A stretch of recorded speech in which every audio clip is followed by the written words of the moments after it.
Olá, bom dia, amigos e amigas do canal Dica de hoje. Meu nome é Daniel Nigri, hoje é dia 22 de abril de 2017 e vamos começar mais um vídeo do canal. Me pediram muito na semana anterior, mas eu queria terminar aquela série sobre a dívida pública federal, que a gente falou sobre o orçamento público federal, mas me pediram muito em relação à guerra, né? O pessoal está aí preocupado, o que vai acontecer se tiver guerra, qual a melhor forma de se proteger, o que pode acontecer na bolsa e em outras aplicações também.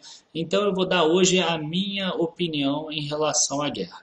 Como vocês podem ver, eu estou tentando fazer aqui um projeto piloto, a minha imagem aqui aparecer nesse canto da tela, e aí vamos ver se isso está certo, né? Se eu vou conseguir mandar aí tudo que eu preciso em relação à opinião, com a minha imagem aqui. Algumas pessoas me falaram que seria importante isso, vamos ver como é que isso dá. Bom, a questão é a seguinte, tá? A minha visão sobre a guerra é que antigamente as pessoas e os países precisavam fazer guerra para conseguir uma fronteira maior, porque espaço de terra significava uma economia possivelmente maior. Tá? Então a gente tinha, por exemplo, o Paraguai aqui na América do Sul precisou fazer uma guerra para tentar ter um espaço no litoral que seria importante, ele ter um porto naquela época, no século passado. Outros países também fizeram guerra, não por esse motivo, mas porque precisavam aumentar suas terras. Hoje em dia, as guerras elas são muito menos em relação a fronteiras em si. Os países não querem tanto conseguir mais espaço territorial, eles precisam conseguir mais dinheiro na guerra. Tá, e a gente vai ver hoje como eles conseguem fazer essa transação, como eles conseguem fazer o dinheiro circular pro país deles. Primeira coisa que eu quero mostrar para vocês, vamos ver se vai sair agora, é o seguinte. Esse aqui são as reservas internacionais da China. A gente vê que as reservas internacionais da China elas vieram em alta, forte alta, todo o período de recessão dos Estados Unidos elas cresceram muito e chegaram a 4 trilhões de dólares. Logo depois elas começaram a cair. Junto a isso, nesse aumento aqui, vários dos títulos americanos foram trocados por outros títulos. Por quê? A China está interessada no fim do padrão dólar, tá? Nesse caso aqui é uma matéria de 2012, para vocês verem que não é um tema novo. E a gente sabe que o padrão reconhecido no mundo todo antes da Primeira Guerra Mundial eram fazer as transações em libras esterlinas ou em ouro. Durante o período entre guerras, foi trocando esse padrão e as transações comerciais começaram a ser feitas em dólar a partir do fim da Segunda Guerra Mundial com o acordo de Bretton Woods. A palavra certa não é acordo não, mas é que me fugiu a palavra agora. E aí o que acontece? Está tendo um movimento de países para que o dólar não seja mais o padrão internacional. Então, por exemplo, se hoje uma empresa brasileira, uma Vale, por exemplo, ela precisa exportar minério de ferro lá para a China, ela vai vender o minério, vai trocar por dólar, chega lá na China, em dólar, a China pega dólar, troca para yuan e a empresa que comprou lá o minério de ferro paga em dólar para a Vale. Tá? Então, a firma de lá, a empresa de lá tem que trocar yuan para dólar, quando chega aqui a Vale troca dólar para real. O que acontece? O Brasil já com a Argentina, por exemplo, já faz direto, real e peso, e vários países do mundo também já estão se articulando em relação a isso. A ideia é, da Rússia e da China principalmente, criar uma cesta de moedas que substitua o dólar. Tirando esse padrão dólar, você tira boa parte do poder dos Estados Unidos. E tudo isso está em xeque nessa suposta guerra. O que acontece? Os Estados Unidos ele teve uma função muito passiva durante os últimos anos, durante o governo democrata, e o Trump agora quer mostrar a hegemonia dos Estados Unidos de volta. Ele percebe que ele pode perder mercado, aí pode perder essa unipolaridade que ele tem durante o tempo, tá? E aí, o que a gente tem? Os Estados Unidos ele pretende tentar desvalorizar a moeda, o que vai ser difícil ele conseguir num cenário de incerteza. Mas qual a importância de você desvalorizar a moeda? Deixa eu ver aqui se eu tenho o gráfico de moeda, de quanto o yuan está valendo. Tenho aqui. Deixa eu tentar botar assim, ó, que vocês vão ver melhor aqui. O yuan, ele se valorizou aqui na época que a China ainda não era nada em relação à economia mundial. E aí depois eles tiveram uma paridade aqui próxima aos 8 yuans para $1. Se eu acabar confundindo o yuan com o iene, me avisa, tá, gente? Eu sou craque em confundir as duas. Eu já fiz um vídeo inteiro falando iene quando era yuan. Acho que nesse eu ainda não errei nenhuma vez, mas vamos lá. Aí o que acontece? Chegou nesse patamar aqui, que chegou em 6 yuans para $1, e a China começou a ter problema na balança comercial dela e principalmente na balança corrente. Se vocês não souberem em relação a isso, eu faço questão que vocês vão ver o vídeo sobre a economia da China, que a gente já fez. Eu fiz há uns 3, 4 meses atrás, mas ele continua atual em relação a isso. E aí, a China, com muita saída de dinheiro do país, ela precisou desvalorizar a moeda dela.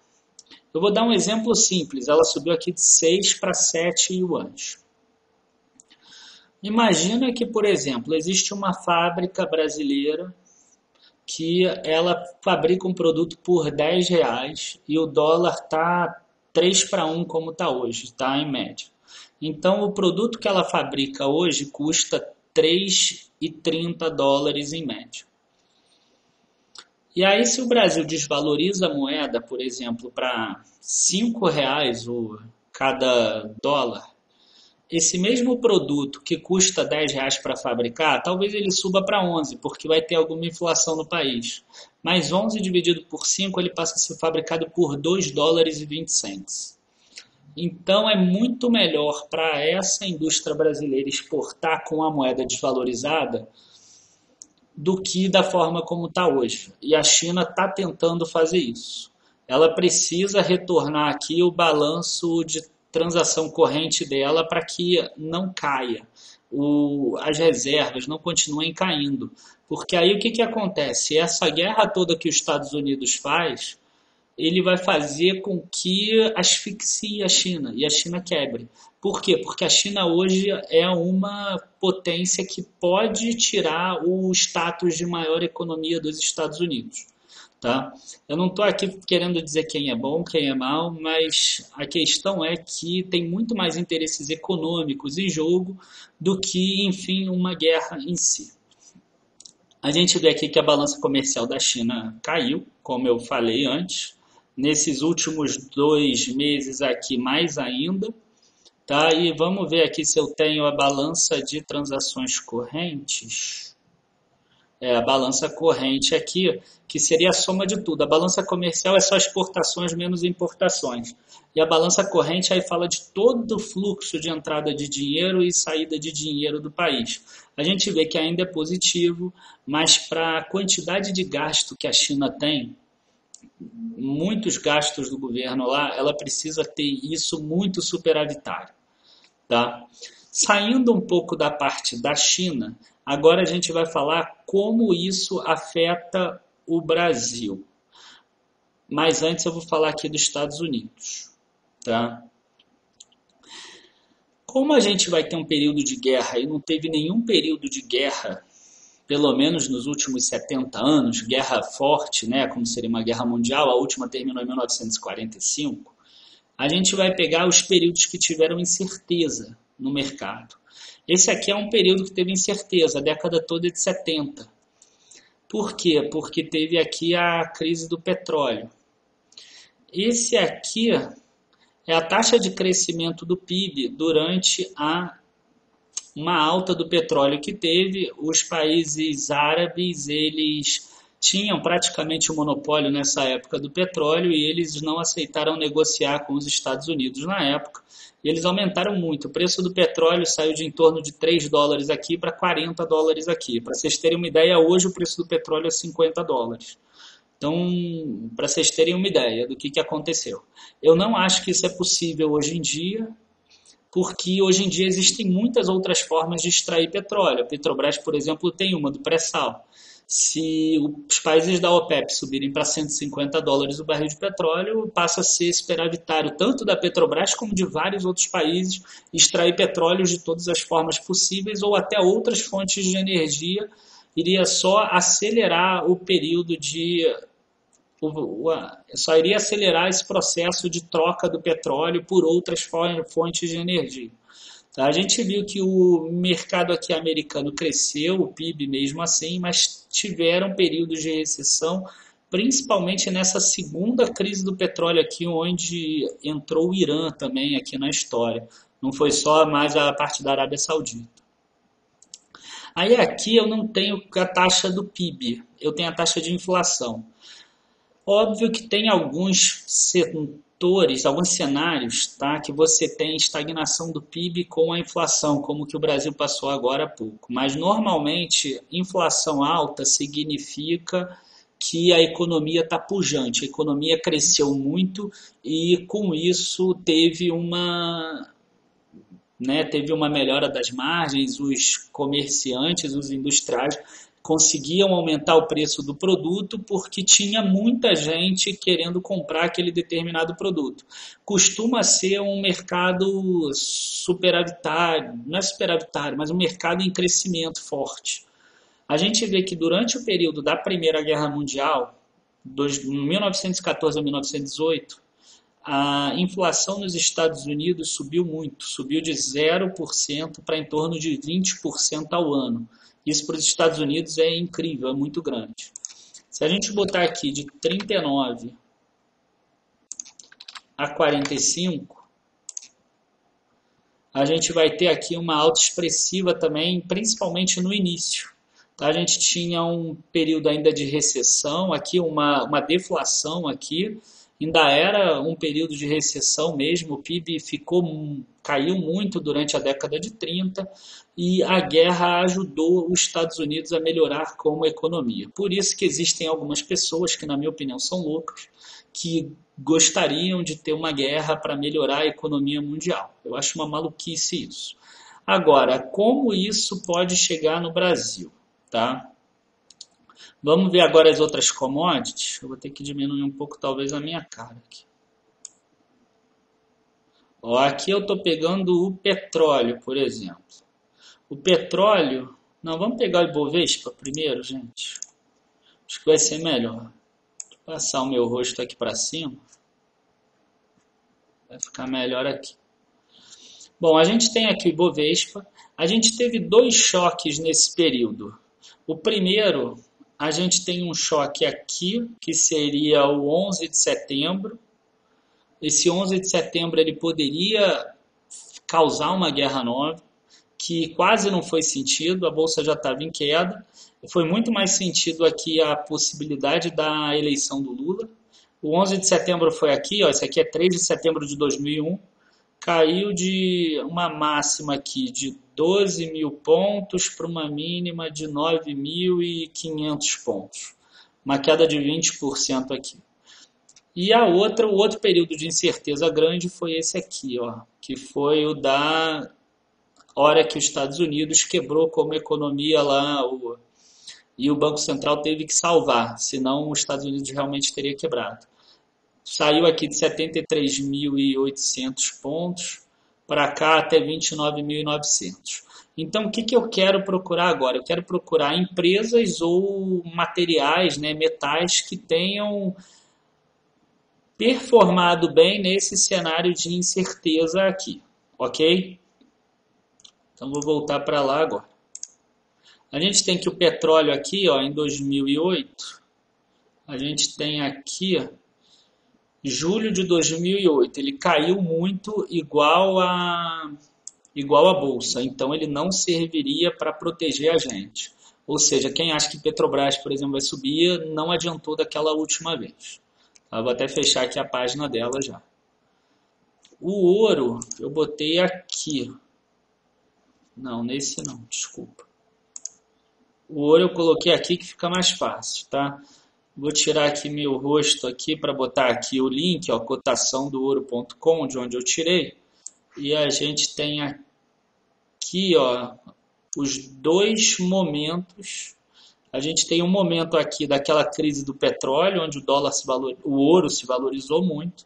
Depois tem um período de estabilização do ouro, porque a economia mundial não teve maiores problemas, que é parecido com esse período atual aqui. Ó, ele está mais ou menos estabilizado entre $1.000 a onça e $1.400 a onça.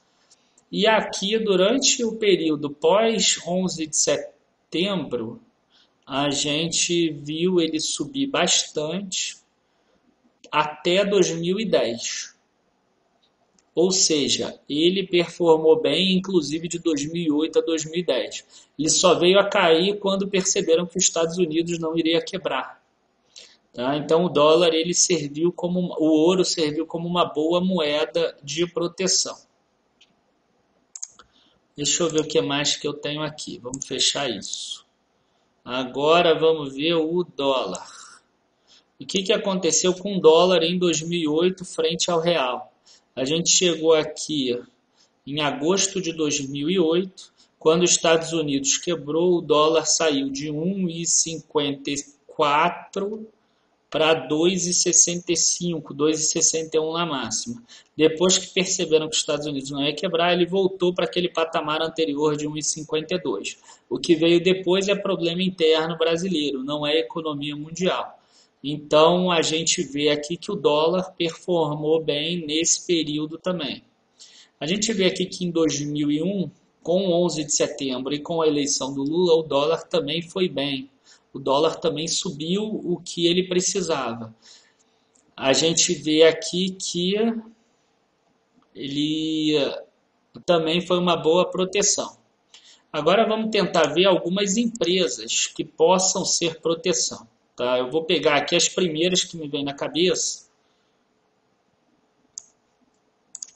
Vamos ver, por exemplo, uma empresa de arma, Forjas Taurus. Embora ela esteja com balanços muito ruins, tá? Eu não recomendo ela. Mesmo que ela tenha performado bem, eu ainda não sei o que aconteceu com ela. Demora um pouquinho para entrar.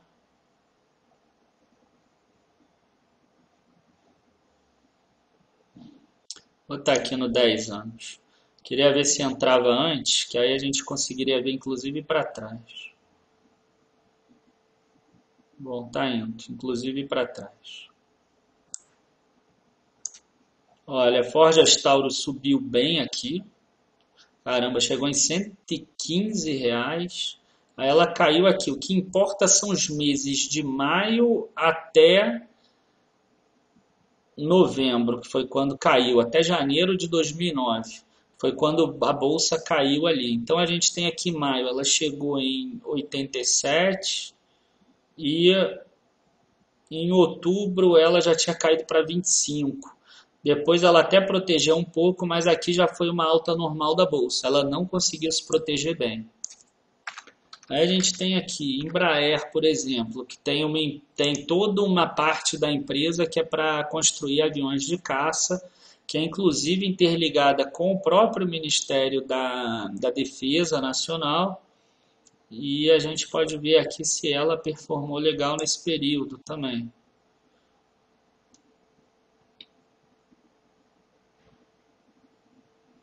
A gente vê aqui, vai quando? Aqui é maio de 2007. Aqui é setembro de 2008. Maio de 2008. Ela começou a cair, inclusive antes, mas ela caiu também. Quanto ela caiu? De 15 até aqui, janeiro. Vamos pegar sempre janeiro e maio. Para 7 e pouco. Perdeu 50% também, não adiantou. Mas ela logo depois aqui, não, ela não se recuperou. Ela demorou muito para se recuperar. Ela já passou, diferente do Ibovespa que não se recuperou ainda. Aí o que a gente tem? Vamos tentar pegar uma empresa de siderurgia, por exemplo. Vai aumentar a quantidade de aço se tiver uma guerra.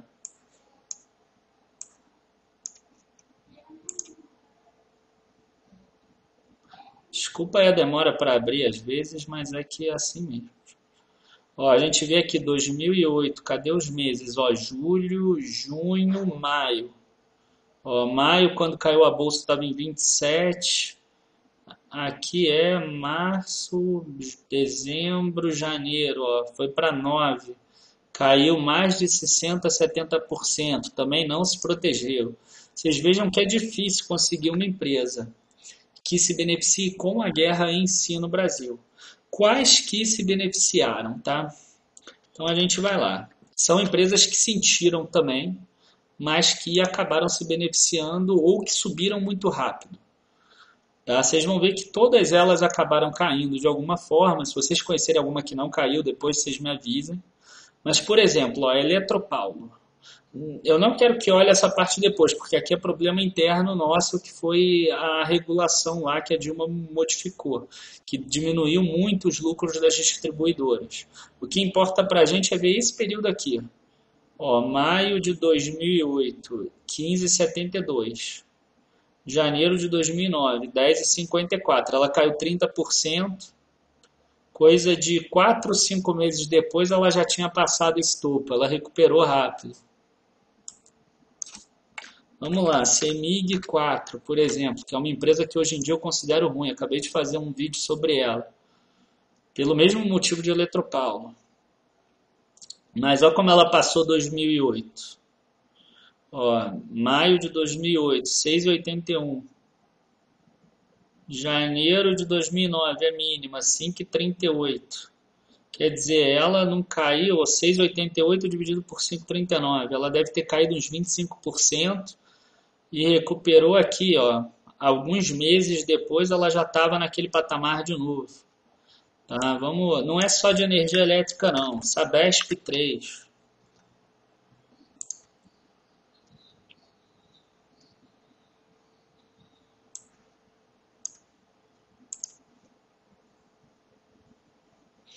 Ó, 2008, maio.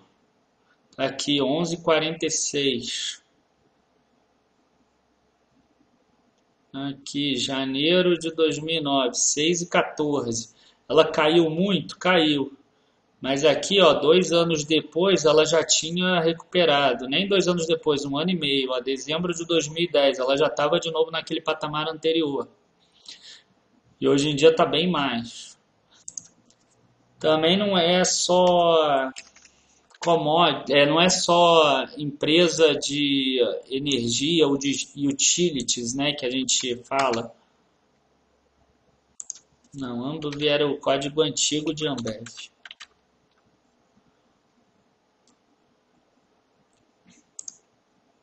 Ambos vieram o código antigo de Ambev. Ah, e Ambev não vai ter inteiro aqui, eu acho. Não tem. Ó, Ambev. A gente tem aonde maio aqui? Aqui, maio de 3,66. Janeiro de 2009, 2,69. Então caiu de 3,84 para 2,60 e pouco. Caiu uns 40%? Caiu, mas ó, 6 meses depois, 7 meses depois, ela já tinha retornado, tá? Então, gente, deixa eu aumentar aqui agora para a gente fazer a conclusão do vídeo. O que eu tenho a dizer para vocês? Eu tenho a dizer o seguinte: se tiver uma guerra, ela provavelmente não vai ser uma guerra dessas igual às guerras anteriores mundiais, que era obrigação de conseguir territórios novos. Se tiver uma guerra, o que deve acontecer é que as grandes potências vão tentar asfixiar as outras naquilo que elas podem. Reduzir reservas, reduzir balanço comercial, reduzir o fluxo de dinheiro para lá. E vão tentar desvalorizar ao máximo as suas próprias moedas e talvez até conseguir um pouco de inflação, porque um pouco de inflação faz com que reduza o valor da dívida delas, tá? Principalmente da pré-fixada. Se vocês quiserem se proteger disso, eu não estou fazendo proteção disso por enquanto, porque eu não acho que esse risco seja grande. Eu acho que a chance da bolsa subir e as questões internas brasileiras se resolverem é maior. Mas se vocês quiserem se proteger em relação a isso, a minha opção seria, em primeiro lugar, ouro, embora ele não se valorize em períodos bons. Segunda opção seria dólar. E terceira opção, se você quiser continuar na bolsa, seria essas empresas que possuem um monopólio. Quais são as empresas que possuem um monopólio? São as de eletricidade, só que aí tem que escolher bem, porque várias delas estão com margens muito baixas, então elas podem acabar caindo e depois não subir por causa do operacional delas e não por causa de uma possível guerra. As empresas de saneamento seriam as principais, tá? E aí eu digo Sabesp, Sanepar e Copasa. Ou se não, ainda empresas que tenham alguma forma de monopólio. A Ambev é uma, ela tem 70% de share. Tá? A WEG talvez seria outra, mas a WEG tem muita exportação, pode acabar diminuindo a quantidade, a economia no mundo. Mas uma coisa é certa, se acontecer isso, a primeira coisa que vai acontecer na bolsa realmente é ela cair muito. Vocês viram que caiu muito. Tá? Uma guerra causa incerteza e qualquer incerteza o dinheiro sai dos emergentes e vai para os Estados Unidos. Tá? Bom, eu espero que vocês tenham gostado. Se vocês gostaram do vídeo, aperta lá embaixo, por favor, e se inscrevam, curtam o vídeo também. Comentem qualquer coisa. Eu quero que vocês comentem se valeu a pena eu botar eu aqui. Eu acho que a minha cara só atrapalha vocês olharem as coisas. Eu tenho que ficar mudando eu de posição o tempo todo, mas mesmo assim comentem, vejam o que vocês acharam. E é isso. Entrem também no site lá, www.dicadehoje7.com. Queria agradecer a todos, desejar um bom final de semana, esse final de semana prolongado. Uma boa tarde aí, bons negócios na segunda. Abraços.